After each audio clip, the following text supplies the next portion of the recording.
रेना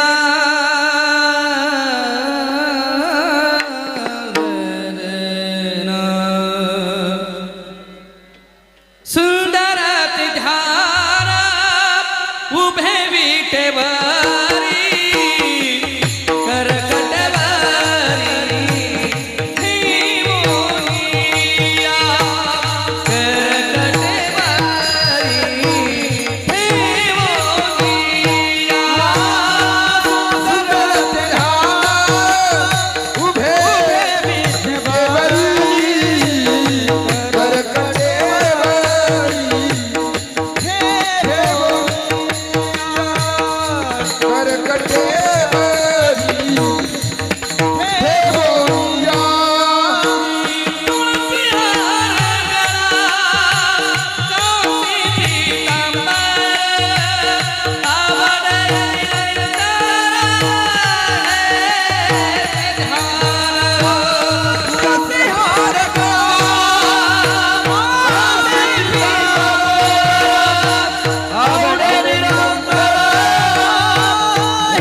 रामकृष्ण हरे जय राम हरे जय राम हरी बस चालू कर जय जय जय जय जय राम चालू कर हरे जय जय जय जय जय राम हरी जय रामकृष्ण हरे जय जय राम हरे जय जय राम रूप पाहता लोचनी रूप पाहता लोचनी सुख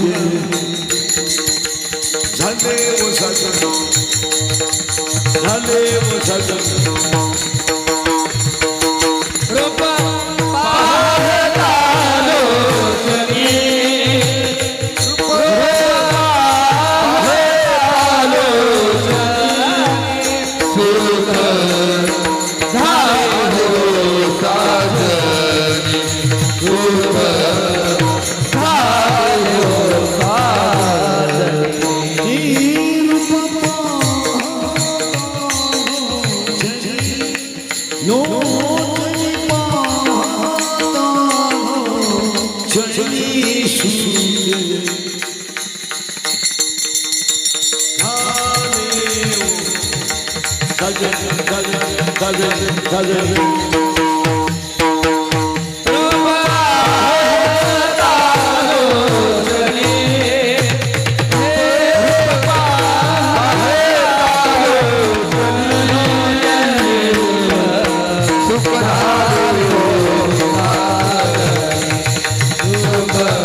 दरन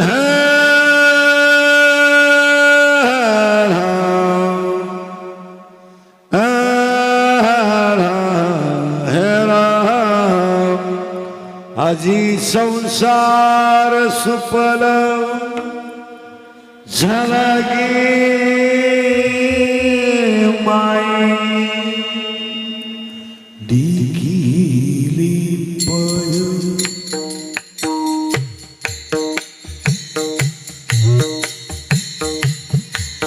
विठोबा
थोडा वेळ तर मी सांगतावा लाव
घाबरतो.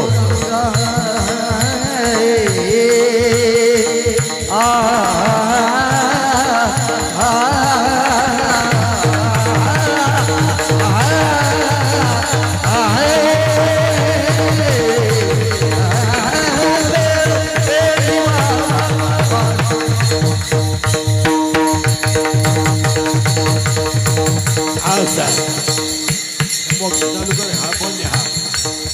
हा बंद आहे.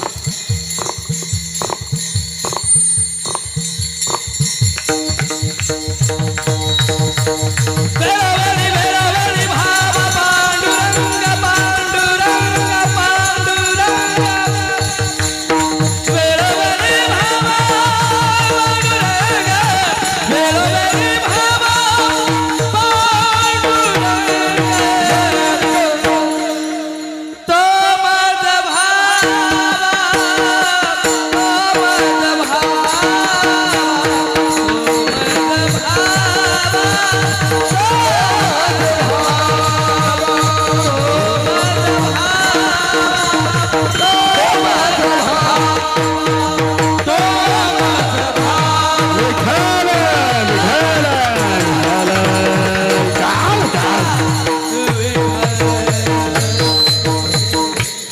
अजी संसार सुपल झाला गे माये देखिले पाय विठोबाचे. तो मज भावा तो मज भव वेळोवेळी व्हावा पांडुरंग. बाप रखमा देवरून विसंबे सर्वथा. इको काढून टाक. निवृत्तीने तत्वता सांगितली. तो मज भावा तो मज भावा वेळोवेळी व्हावा पांडुरंग. पंढरीच्या देवराया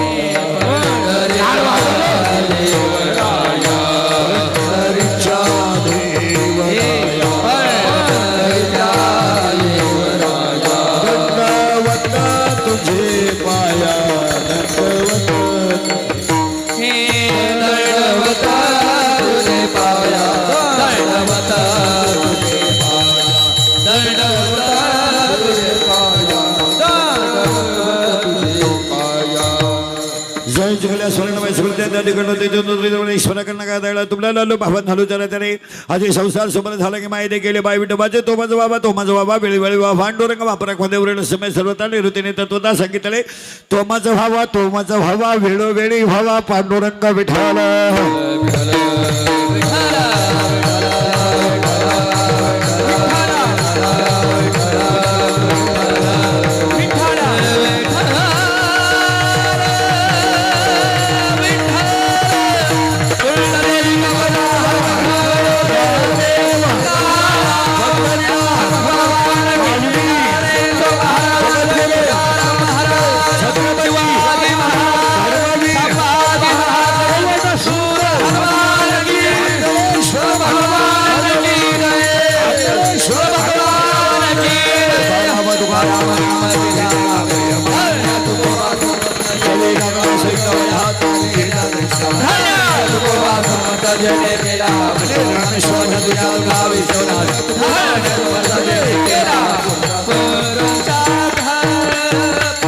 आजी संसार सुपल झाला गे माये देखील पाय विठोबाचे प्रस्तुत संगी कीर्ती श्रीकीर्त जमले स्वतः तत्व सर्व त्या शेत निवडलेला अभंगा कोणाच्या अभंगाचा शेवटच्या कडून कल्पना आहे. वारकरी संप्रदायाचा पाया ज्ञानदेव आहे. वारकरी संप्रदायाचा कळस तुकाराम बाबा आहेत. वारकरी संप्रदायाचा विस्तार नामदेव बाबा आहेत. वारकरी संप्रदायाचा खांब नाथ बाबा आहेत. आणि वारकरी संप्रदायाची गुरुनिष्ठा निळुप्पर आहेत. शरीरात जसे पंचप्राण आहेत, पृथ्वीमध्ये जशी पंचमहाभूते आहेत, तसे हे 5 संत संप्रदायाचा प्राण आहे.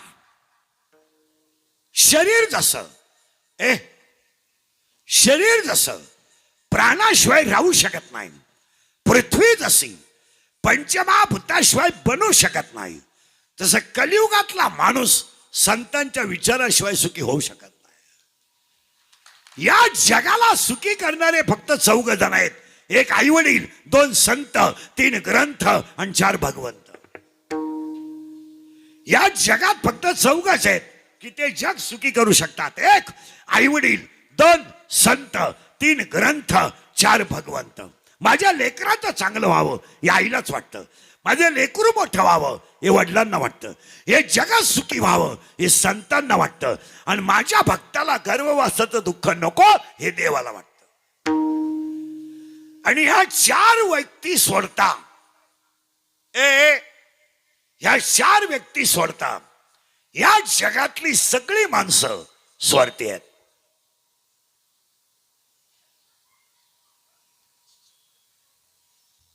विठाला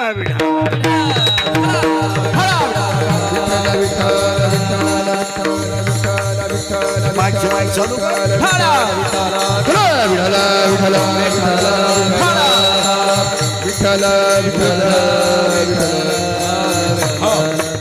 आई वडील संत ग्रंथ. आता संत अनेक आहेत पण 2-3 मुद्दे क्लिअर आहे का. या विश्वात जेवढे संत झाले इन वर्ल्ड त्यातले 20% संत लोकांनीच केलेत. माझ्या हाताने कुदळी मारली आणि तुमचा बंगला वर्षात झाला का मी संत झालो.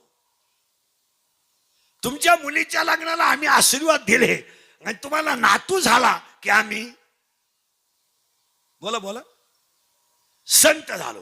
म्हणजे 25% संत लोकांनी केलेत. पण परत ऐका, या विश्वात जेवढे संत झालेत त्या सगळ्या संतांमध्ये सगळ्यात कोवळं बाळ कोण झालं असेल तर ज्ञानोबा आहेत. सगळ्यात कोवळं बाळ बाळ 16 वर्षाचा आहे पण विश्वाची आई आहे हा चमत्कार आहे. आणि बाळ 16 वर्षाचा आहे पण स्वराज्याचा संस्थापक आहे हा एक चमत्कार आहे. चमत्कार आहे. बाळ 16 वर्षाचा आहे पण विश्वाची आई आहे. विश्वातला पहिला चमत्कार आहे. सगळ्यात कोवळं बाळ ज्ञानोबा आहे. विश्वातला दुसरा चमत्कार आहे. ज्यांना कुणाचाच आधार नव्हता त्यांना ज्ञानोबा आहे म्हणतात. कधी वाटलं वडिलांना नांदानं सांगावा तर वडील नाही. कधी वाटलं आईच्या कुशीत घुसावं आई नाही. कधी वाटलं मांडीवर बसावं आणि आईला गोष्टी सांगाव्यात ती मांडीच नाही. वाक्य ऐकायचं. ज्यांना बसायलाच मांडी नव्हती त्यांच्या मांडीवर अख्खं जग आहे याला ज्ञानोबा आहे म्हणतात. ज्ञानबागी माझी अनाथाची माय एका जनार्दनी माय करुणी देते. ज्ञानबागी माझी अनाथाची माय एका जनार्दनी माय एका जनार्दनी माय वंदिते. विश्वातलं कोवळं बाळ ज्ञानोबा आहेत. 2 मांडीच नाही मांडीवर अख्खं जग आहे ज्ञानोबा आहेत. आणि विश्वातला तिसरा चमत्कार आहे. सक्का भाऊच गुरु केला याला ज्ञानोबा आहे म्हणतात. हे कालही घडलं नाही आजही घडलं नाही आणि इथून पुढे स्वप्नात 2026 असं घडेल. भाऊ भावाचा गुरु 2026. तुम्ही आजारी आहे का असं वाटतं का तुम्हाला घडेल. विश्वातला तिसरा चमत्कार आहे. सक्का भाऊच गुरु केलाय ज्ञानोबा आहेत. म्हणून ज्ञानेश्वरी वाचणारे ध्यानात ठेवा. ज्ञानेश्वरीमध्ये आईचं नाव नाही आहे. ज्ञानेश्वरीमध्ये वडिलांचं नाव नाही आहे.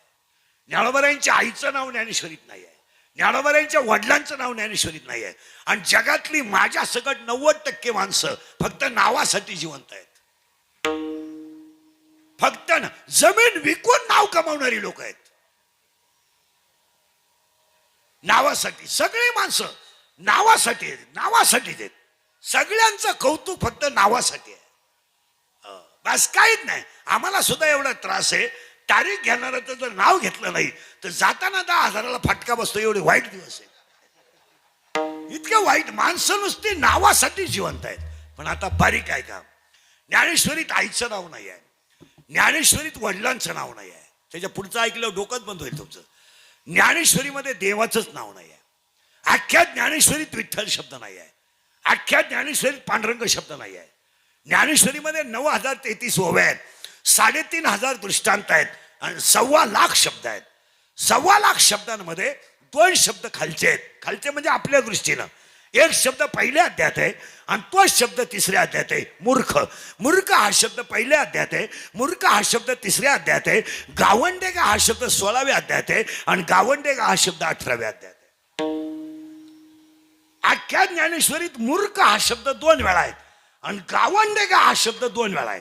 फक्त अख्ख्या ज्ञानेश्वरीत 9033व्या 3500 दृष्टांत 1.25 लाख शब्दामध्ये मूर्ख आणि गावंडेगा हे 2 शब्द आहेत. पण सगळ्या ओव्या श्री गुरु निवृत्तीदादासाठी काय जीवन आहे. सगळ्या ओव्या 9033 ओव्याच्या ओव्या अख्ख्या निवृत्तीदादासाठी आहे. आणि ओवी लिहिताना 15व्या अध्यायाची जेव्हा सुरुवात करायची आहे ज्ञानेश्वरी ऐकायला विढाला विढाला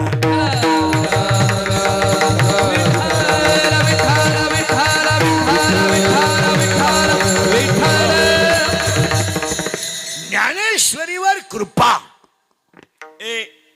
ज्ञानेश्वरीवर कृपा ज्यांच्या मंदिरात कीर्तन आहे त्यांची आहे, म्हणजे भगवान शंकराची आहे. ज्ञानेश्वरी सांगायला साक्षात विष्णू आहेत आणि ज्ञानेश्वरी ऐकायला साक्षात ब्रह्मदेव म्हणजे सोपान काका आहे आणि आदिशक्ती मुक्ताबाई आहे. आणि 15व्या अध्यायाची ओवी लिहिताना सुरुवात जेव्हा 15 अध्यायाला केली साक्षात भगवान शंकर पुढे आहेत, सगळ्याला विष्णू आहेत, ऐकायला मुक्ताबाई आहेत आणि काका आहेत, सोपान काका आहेत. आणि त्यावेळेस 15व्या अध्यायाची सुरुवात करताना पहिली ओवी तयार झाली. आता चौफान हृदय आपले वरी बैसवी पाऊले श्री. काय भाषा आहे मा. आणि 15व्या अध्यायाचा शेवट करताना एक ओवी आहे, त्यावेळेस नळोबरायचा कंठ दाटून येतो, रोमांच उभे राहतात, ज्ञानेश जोबाऱ्यांच्या डोळ्यातून अश्रू येतात आणि तेव्हा ओवी तयार होते. माझ्या सत्यवादाचे ताप वाचा केले बहुकल्प. असं चालत नाही ते, नाही. म्हणून 18व्या अध्यायामधली 1791 नंबरची ओवी लिहिताना तिथे ज्ञानेश्वरीचा शेवट होतो. 18व्या अध्यायामध्ये अजून 80% वारकऱ्यांची असं म्हणणं आहे की 1272 हीच ओवी शेवट आहे. त्यांचा दोष नाही आहे. ज्ञानेश्वरीची शेवटची ओवी आहे अध्याय नंबर 18 ओवी नंबर 1791 आणि 1791 नंबरची ओवी अशी आहे. किंबहुना तुमचे केले धर्म कीर्तन सिद्धी नेले येते माझे जी उरले पाईक पण आता विश्वात्मक. इथं शेवट झालाय, इथं शेवट झालाय. आता विश्वात्मके आणि आता विश्वात्मकेचा जो शेवट आहे, शेवट काय टाळकरी पसायदानाचा शेवट काय, तुमचा काय संबंध. इथंच झालं, त्यांनी सांगून टाकलं सुखी हा झाला. असंच झालंय सगळं. टिपक्याचा गण लावूनच देव बुडवला लोकांनी. अजून काहीच करत नाही लोक. अजून एकाही बाईला कीर्तनात बसलेल्या माहित नाही का मुक्ताबाईचा जन्म घटस्थापनेच्या दिवशी झालाय.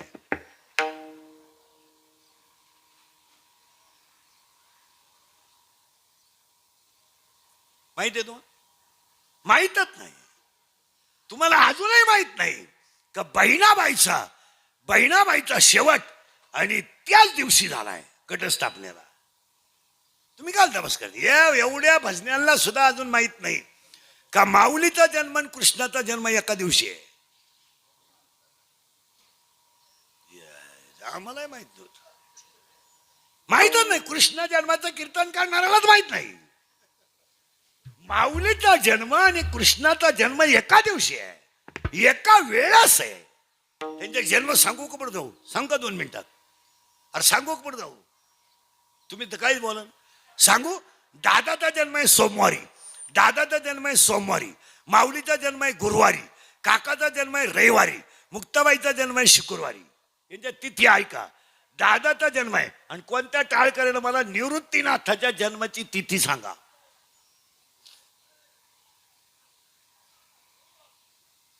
अर्धा तास घे, मी बसून घेतो. नाहीये. दादाच्या जन्माची तिथी आहे माघ वद्य 1. माघ वद्य 1 ही दादाच्या जन्माची तिथी आहे आणि निवृत्ती दादाच्या जन्माच्या तिथीलाच जोग महाराजांचा जन्मदिवस आहे. त्याच्या पुढचा माहित नाही तुम्हाला.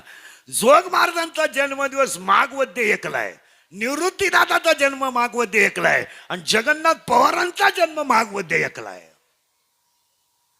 जगन्नाथ पवारांचा जन्म सुद्धा माघवद्य एकलाच आहे, दादाचा जन्म सुद्धा माघवद्य एकलाच आहे आणि सद्गुरु जोग महाराजांचा जन्म सुद्धा माघवद्य एकला आहे. तुम्ही करीत काय होते इतके दिवस? आता यांच्या समाधी आहे का? ती आहे. आता समाधी आहे का? दादाची समाधी आहे ज्येष्ठ वद्य 12, माऊलीची समाधी आहे कार्तिक वद्य 13, काकाची समाधी आहे मार्गशीर्ष वद्य 13 आणि मुक्ताबाईची समाधी आहे वैशाख वद्य 10. दादाच्या माबलग माऊलीच्या समाधीत आणि काकाच्या समाधीत 1 महिन्याचा गॅप आहे. ती समान आहे, वद्याचे आणि 13चे, वद्याचे आणि 13चे. फक्त इकडं कार्तिक आहे आणि तिकडं मार्गशीर्ष आहे. नामदेव महाराजांचा जन्म सुद्धा रविवारीच आहे.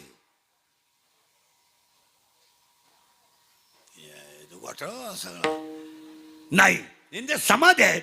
त्याच्या पुढे ऐका आता, ज्ञानेश्वरीच्या ज्या ओव्या आहे म्हणून माझं वाक्य होतं, पसायदानाची जी शेवटची ओळ आहे, काय ओळ आहे ती? ते तर म्हणे श्री विश्वेश्वराव आ होईल, बोला बोला बोला, आ होईल दान पसावं. आणि ही ओवी ज्ञानोबारायांची नाहीये, ही ओवी निवृत्ती दादाची आहे. आणि निवृत्ती दादाचं म्हणणं असं आहे, ज्ञाना तू म्हणतो ना तेच होईल, याच्यात बदलच होणार नाही. आणि मग ओवी डोळ्यातून आसरू येतात आणि शब्द बाहेर पडतो, येणे वरी ज्ञानदेव काय जीवन.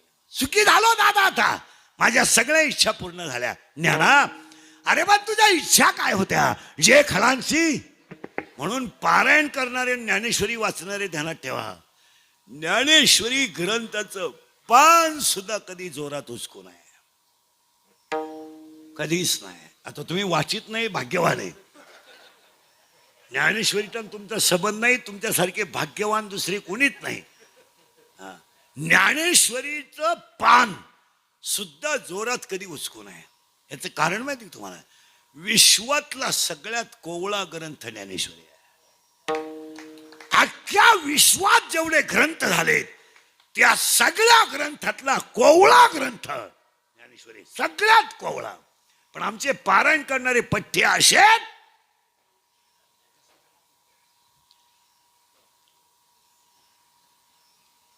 थुका लावू. तुम्ही म्हणा ज्ञानेश्वरीचं पान हळूच का उचकावं? सगळ्यात कोवळा. बाळाला कसं झोपतं आपण? बाळाला कसं झोपतो? महिला म्हणा झोपले, झोळीमध्ये बाळ आहे, खाली एक फडक आहे, त्याला आपण बाळाचं म्हणतो, त्याच्यावर एक फडका आहे. तुम्ही बाळ उचलताना डायरेक्ट बाळ उचलता का फडक्या सकट घेता? फडक्या सकट घेतो ना. का? बाळाच्या अवयवाला त्रास नको. त्या कोवळ्या बाळाला जितकं जपताना तितकं ज्ञानेश्वरीला जपलं, तितकं ज्ञानेश्वरीला जपलं पाहिजे, तितकं. कारण तितकंच कोवळं बाळ ज्ञानेश्वरी आहे. ज्ञानेश्वरी कोवळं बाळ आहे. विश्वातला सगळ्यात कोवळा ग्रंथ ज्ञानेश्वरी आहे. ज्ञानेश्वरी मग तुम्ही अभ्यास करा. अख्ख्या जगात रामायण सांगणारे भरपूर आहेत, भागवत सांगणारे भरपूर आहेत, शिवपुराण सांगणारे तर ट्रक नाहीत, ट्रक नाही. मग ज्ञानेश्वरी सांगणारे कुठे आहेत? ज्ञानेश्वरी सांगणारी माणसं सांगा मला.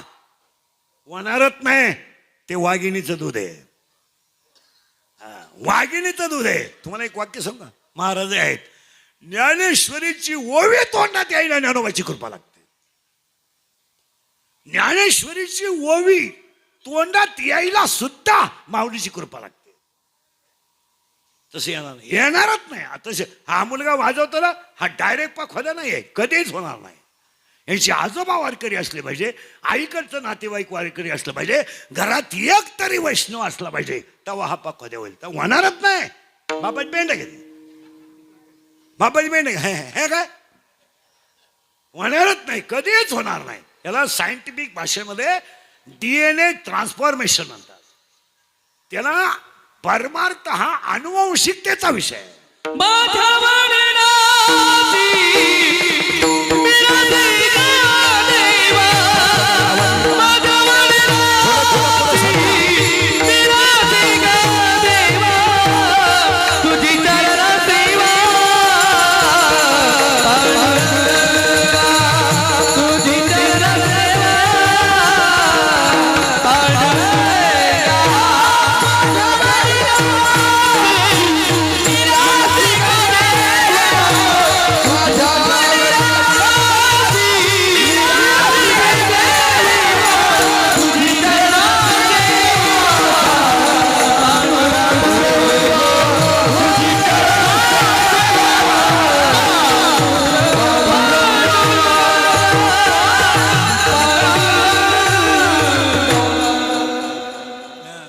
समोर आलं तर ते विश्वातलं कोवळं बाळ ज्ञानोबा आहेत, मांडीच नाही.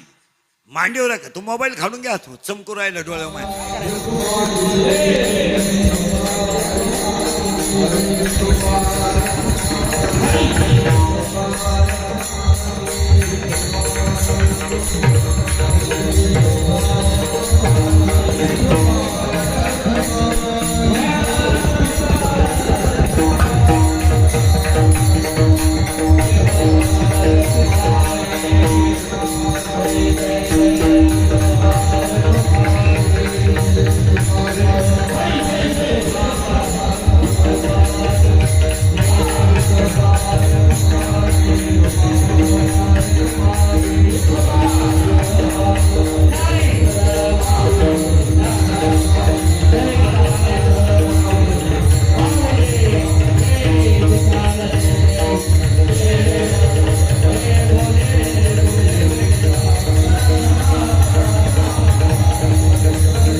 विशेष करून आजच्या आमच्या सुट्टीच्या प्रथम वर्ष श्राद्धाच्या निमित्ताने स्वर्गीय हिराबाई विष्णू देशमुख यांचं प्रथम पुण्यस्मरण आपल्या सर्वांच्या सानिध्यात संपन्न झालेलं आहे. आणि विशेष करून व्यंकट स्वामी मठाचे मठाधिपती हरिभक्तपरायण मेघने महाराज यांना विनंती करतोय का आपण 2 मिनिटं यामध्ये श्रद्धांजली अर्पण करावी. गुरु ब्रह्मा गुरु विष्णु गुरु देव महेश्वरा गुरु साक्षात परब्रह्म तस्मै श्री गुरुदेव